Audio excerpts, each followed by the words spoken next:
Écoutez, les pays ne savent plus comment faire. Ils prennent le dossier avec des pincettes parce que c'est un mélange de fraude de la part des agences qui ont recopié les données de Monsanto, qui est la grande firme qui commercialise ce pesticide, le pesticide majeur du monde, de malhonnêteté criminelle parce qu'on connaît les effets.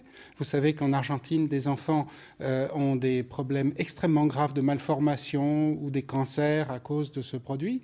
Et puis, il y a aussi un vide législatif énorme, ce qui fait que les agences européennes ne sont en charge que d'évaluer une toute petite partie du produit qui s'appelle le glyphosate. Alors justement, pour qu'on comprenne bien, de quoi s'agit-il quand on parle de glyphosate? Est-ce que c'est la même chose que le Roundup? Non, alors le glyphosate, c'est 30 à 40% du Roundup. Il n'est jamais commercialisé seul, donc il ne devrait pas être évalué seul. Et nous avons découvert, avec mon équipe, qu'il y avait des toxiques, des poisons cachés, 1000 fois plus graves que le glyphosate avec. Et ceux-là sont considérés comme inertes et confidentiels par Monsanto, c'est la malhonnêteté criminelle. Et je vais vous faire une révélation ce soir. Nous avons découvert de l'arsenic à l'intérieur des Roundup, qui peuvent très bien expliquer toutes les maladies des paysans du Sri Lanka qui ont des problèmes rénaux extrêmement graves. Donc on meurt de ces problèmes avant même d'avoir des cancers. Alors vous alertez depuis longtemps sur la dangerosité de ces produits. Vous avez l'impression de parler dans le vide? Eh bien non, parce que maintenant tout le monde le sait. Quand j'ai commencé il y a 20 ans, c'était considéré comme du thé. Le PDG de Monsanto s'était fait élire en faisant mine d'en boire un verre. Les agriculteurs disaient que c'était le plus environnemental des pesticides. Et en fait, on comprend que tout cela est faux. C'est un des plus toxiques. Et il y a eu vraiment des malhonnêtetés dans son évaluation. La France se prononce pour une disparition progressive du glyphosate, tout comme les eurodéputés. Ça vous satisfait comme solution, vous ? La France a raison, mais vous savez, il y a eu fraude, on devrait interdire. Quand il y a mal-donne ou effet caché, à ce moment-là, c'est une mauvaise intention à la déclaration. On a des solutions de remplacement, il faut les aider progressivement. Effectivement, on ne pourra peut-être pas sortir d'un jour à l'autre, mais il faut certainement que l'État prenne en charge les malhonnêtetés qu'il a couvertes pendant des décennies. Merci beaucoup, professeur Seralini, d'avoir été avec nous ce soir, d'avoir accepté notre invitation pour réagir à cette non-décision de Bruxelles. Merci beaucoup. On va aller regarder ce qu'il y a dans le Roundup. Et on a fait des analyses par spectrométrie de masse. C'est encore d'autres études qui ont permis de savoir exactement ce qu'il y avait dans le Roundup. Les composés dits secrets. Oui, parce que je rappelle pour nos auditeurs, nous avons ce libre journal des sciences et techniques où nous recevons le professeur Seralini et qui parle en particulier de ces travaux qui suivent son étude de 2012 sur le Roundup, les OGM, les maïs génétiquement modifiés. Et au cours de la partie qui précède de cette émission, nous avons rappelé que la société Monsanto gardait un secret industriel extrêmement fort sur les composés du Roundup. Le Roundup comprenant du glyphosate et d'autres produits dont justement vous êtes en train de parler. Mais il ne déclare que le glyphosate comme principe actif. Donc nous avons voulu savoir s'il y avait des poisons autres, parce que vraiment les rats souffraient beaucoup plus que simplement ce qu'on voyait avec le glyphosate sur les cellules. Et il y avait aussi des problèmes de toxicité qui ressemblaient à ce qu'on voit avec les dérivés du pétrole, les dioxines, etc. Alors, si on résume, nous avons publié une étude unique au monde, elle a été rétractée et republiée, et puis nous avons publié les données spécifiques qui montraient que nous avions raison par des méthodes ohmiques que personne n'a fait non plus avec le Roundup ou avec un OGM. Alors, nous avons analysé en plus ce Roundup pour savoir pourquoi c'était si toxique.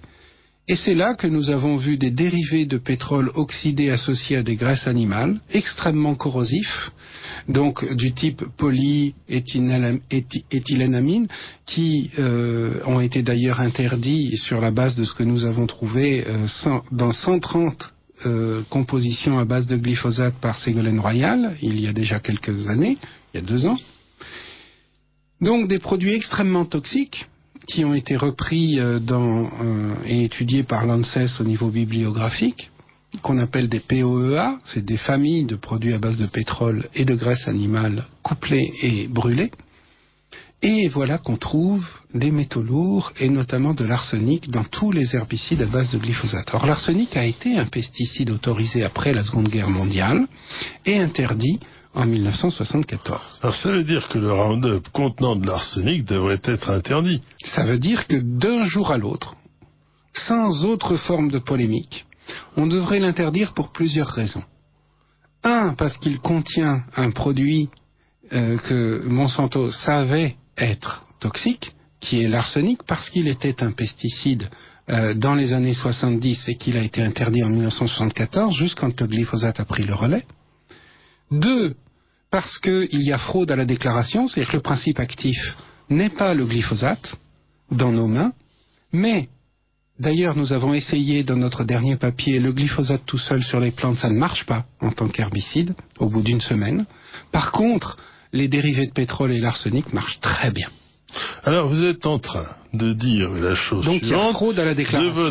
de la suite de vos études, et ça ce sont des travaux qui datent de 2 ans ou 3 de janvier 2018. Janvier 2018. Écoutez, c'est tout récent. Eh bien, vous apportez aux auditeurs une information explosive, qui est que le Roundup, le glyphosate, bon, c'est un produit qui a ses inconvénients, mais dans le Roundup, ce n'est pas lui qui fait le plus d'effet, et ce qui fait le plus d'effet, ce sont des composés divers, dont l'arsenic, qui devrait être interdit, parce que l'utilisation de l'arsenic comme herbicide est quelque chose qui est interdit. Alors ça veut dire qu'en clair, c'est qu'il y a d'abord fraude à la qualité, et puis ensuite il y a l'usage de produits interdits, qui n'ont pas été déclarés. C'est quelque chose d'extrêmement grave. Extrêmement grave. Alors je vais le dire juste avant que l'article ne paraisse à la fin de l'automne 2017 au BfR, qui est l'agence allemande qui a été en charge d'évaluer le glyphosate pour l'Europe. Je vais le dire à Nicolas Hulot, je vais le dire aux ONG, je vais le dire dans un livre sur les pesticides dans le vin qui vient de paraître chez Actes Sud, et je le dis dans le monde entier. Et en fait, les gens prennent ça avec des pincettes parce qu'ils savent pas quoi faire avec. Parce qu'ils peuvent pas. C'est là qu'il faut qu'on se comprenne bien, professeur de Waals. Ils peuvent pas interdire d'un jour à l'autre un produit aussi généralisé. C'est comme si on trouvait une fraude dans les PCB. On ne peut pas enlever tous les produits des canapés et des installations électriques. Là, on ne peut pas revenir sur 30 ans d'agriculture intensive d'un jour à l'autre. Parce que les firmes ne sont pas prêtes à remplacer d'un jour à l'autre 80% d'OGM tolérants au Roundup et le Roundup comme herbicide majeur du monde. Donc, on va chercher des compromis. Donc, pour l'instant, on essaye de garder ça sous le boisseau. C'est un peu le principe. Le scandale va éclater. On disait dans les banques, too big to fail. Voilà. C'est trop gros pour que ça tombe. Et un jour, ça tombe. Et le problème, c'est que vous avez une démonstration parfaitement bien étayée que le Roundup est un produit qui utilise une substance interdite de façon illicite, illégale, et en fait ce sont ces substances illicites qui sont, combien de fois vous l'avez dit, 1000 fois. 1000 fois plus actives dans leurs effets que le glyphosate lui-même, et le glyphosate est en fait une espèce de leurre. C'est-à-dire de l'heure pour camoufler. Et qui permet un brevet à pas cher. Voilà. Et qui permet aussi d'avoir des doses autorisées résiduelles dans les aliments et dans l'eau qui sont très élevées. Oui. Et alors, parce que les tests de doses journalières admissibles sont faits avec le glyphosate tout seul par la société Monsanto. Et alors le glyphosate est un produit qui finalement est dangereux, mais pas tant que ça par rapport à toutes les substances en apparence secondaires qui sont camouflées, qui sont dans le Roundup, et le Roundup est donc un scandale sanitaire majeur. Majeur. Et même les ONG qui l'ont compris, Greenpeace et autres, même dans le monde, même les journalistes qui l'ont compris, comme Marie-Monique Robin et d'autres, n'osent pas le dire parce que pour eux c'est trop compliqué.